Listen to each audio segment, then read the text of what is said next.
Closing arguments expected in Malema's hearing, and Hebron residents' protest turns violent. From the news desk, Kamlebo Changela. Closing arguments are expected in the ANC disciplinary case relating to an allegation that Youth League President Julius Malema disrupted a meeting of the party's top officials about a month ago. The disciplinary proceedings resumed this morning in Kebla Park, south of Johannesburg. Once this charge against Malema has been dealt with, the proceedings are expected to focus on allegations leveled specifically at the League spokesperson Floyd Shebamvu. Malema will then face several other charges individually, including one of bringing the ANC into disrepute. Tula Sizwe Simelane reports. The ANC's plan to shield the disciplinary process from any disruptive behavior appears to be on track. The scene around the Kebla Park Recreation Center is markedly calmer than the one that prevailed when the hearings were held at Luthuli House in the Johannesburg CBD. The only signs to the magnitude of the event unfolding at the center are the sizable deployment of police on routes leading to the venue and a group of journalists who've set up camp in an open space some distance away from the center. Tula Sizwe Simelane, SABC News, Kebla Park, Johannesburg. The ANC says yesterday's ruling by the Equality Court that the strangle song Dubuli Bono may not be sung in private or public is not practical. The ruling party has indicated that it will appeal the court's ruling that the song is discriminatory and harmful. In his judgment, Judge Conor Lamont ordered ANC Youth League leader Julius Malema and fellow ANC leaders not to sing the song either privately or publicly. ANC National Executive Member Jesse Duwata says it will be difficult to enforce the ruling. You know, it's not implementable. Let me start there.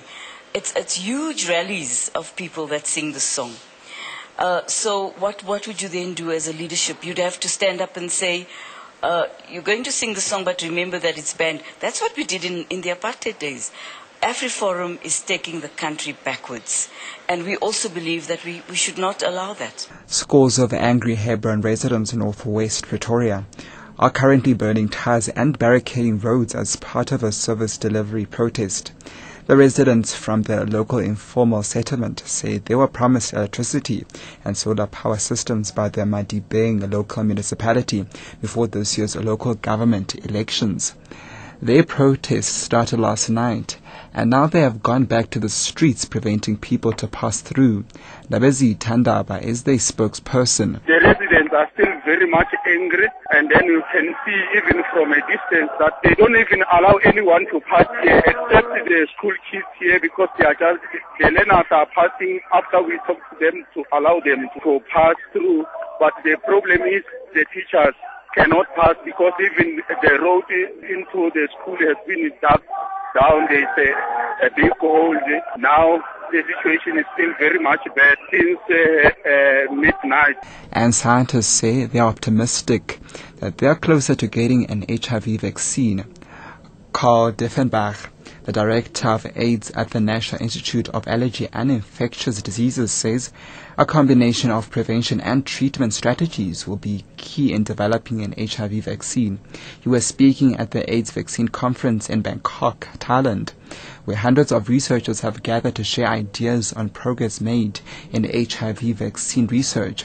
Diffenbach elaborates. We have the tools from prevention research to start to control the HIV epidemic. At the same time, there's a sense of optimism on the vaccine front, where we have a sense that we are close to being able to develop a highly effective, safe, and durable HIV vaccine. Together, the combination of treatment, of prevention, and a vaccine will give us the tools to ultimately control the pandemic.